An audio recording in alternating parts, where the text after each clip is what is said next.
तो आज मैं आपको एक अनोखी रहस्यमय कहानी सुनाऊंगा। अगर आप चैनल पर नए हैं तो अभी सब्सक्राइब कर ले तथा कहानी पूरा देखे। अंत में एक अनोखा रहस्य छुपा है। धन्यवाद। तो सुनिए।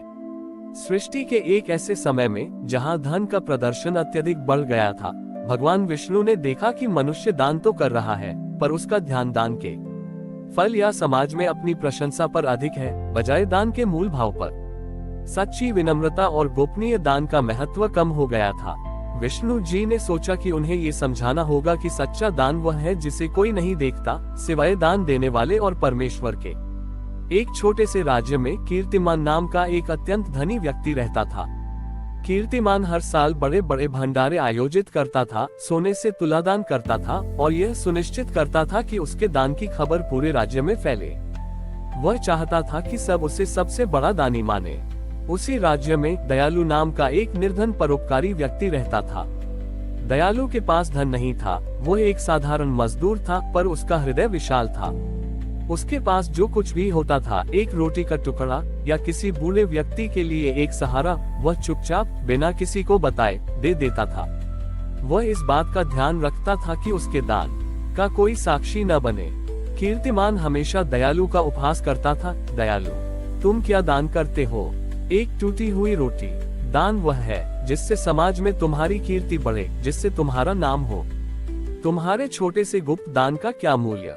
उद्धरण चिन्ह। दयालु मुस्कुराता था। सेठ जी, मेरे दान का साक्षी कोई मनुष्य न बने, यही मेरी इच्छा है। मेरा दान केवल उस एक के लिए है जो सब कुछ देखता है। उनकी इस बहस को सुलझाने के लिए एक रात भगवान विष्णु ने एक अद्भुत लीला रची।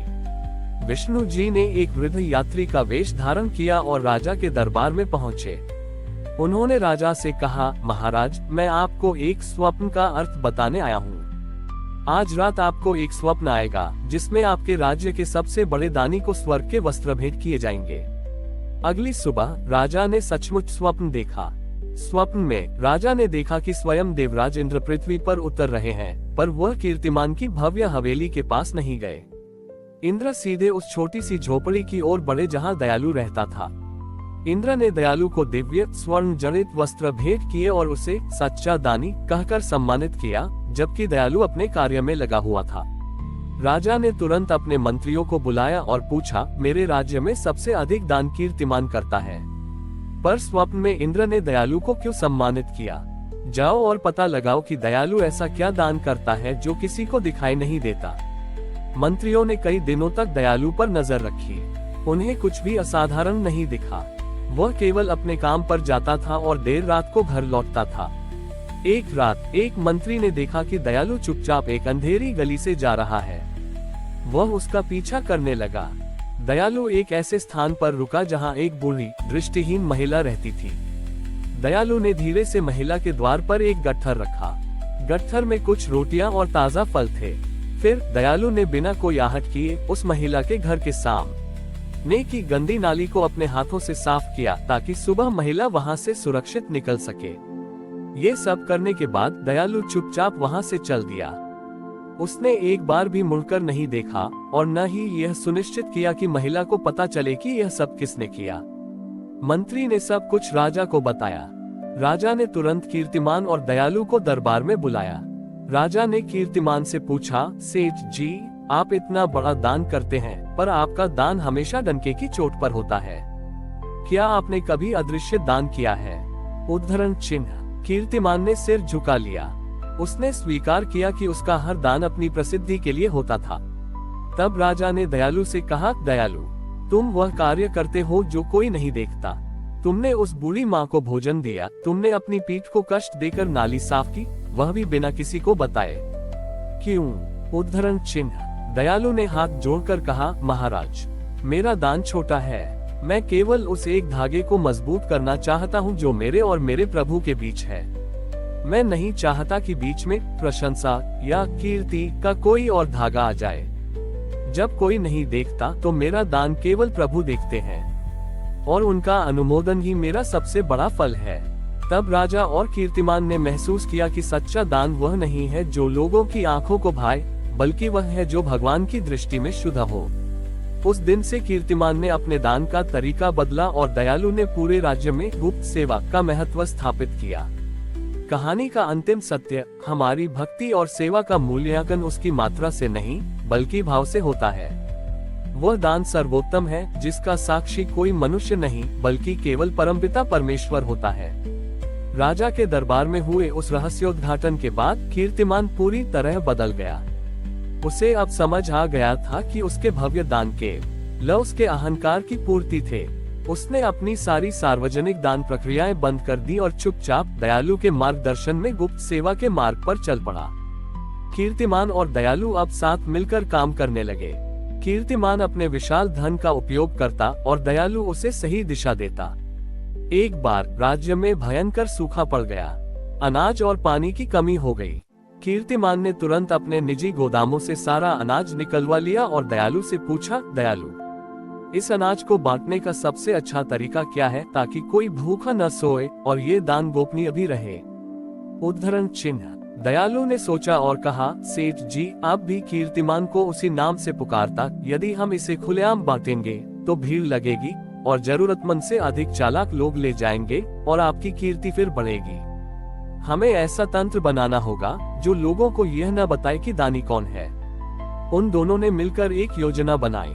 तारांकन अंधेरे में वितरण। वे रात के घने अंधेरे में, जब पूरा गांव सो जाता था, घर घर जाकर चुपचाप अनाज और पानी के बर्तन दरवाजे के बाहर रखाते थे। तारांकन नामहीनता। अनाज के गट्ठरों पर कोई चिन्ह या नाम नहीं होता था। जल्द ही गांव वालों ने देखा कि हर सुबह उनके दरवाजे पर किसी अज्ञात सहायक द्वारा भोजन और जल रखा होता है। लोगों ने इस अदृश्य सहायक को धर्मदूत या प्रभु का हाथ कहना शुरू कर दिया। इस दान ने किसी की कीर्ति नहीं बढ़ाई बल्कि पूरे समुदाय में ईश्वर पर विश्वास और परस्पर प्रेम बढ़ाया। एक रात कीर्तिमान और दयालु एक गरीब विधवा के घर के बाहर अनाज रख रहे थे। विधवा अचानक दरवाजा खोलकर बाहर आ गई। अंधेरे में भी उसने देखा कि दो लोग वहां से भाग रहे थे।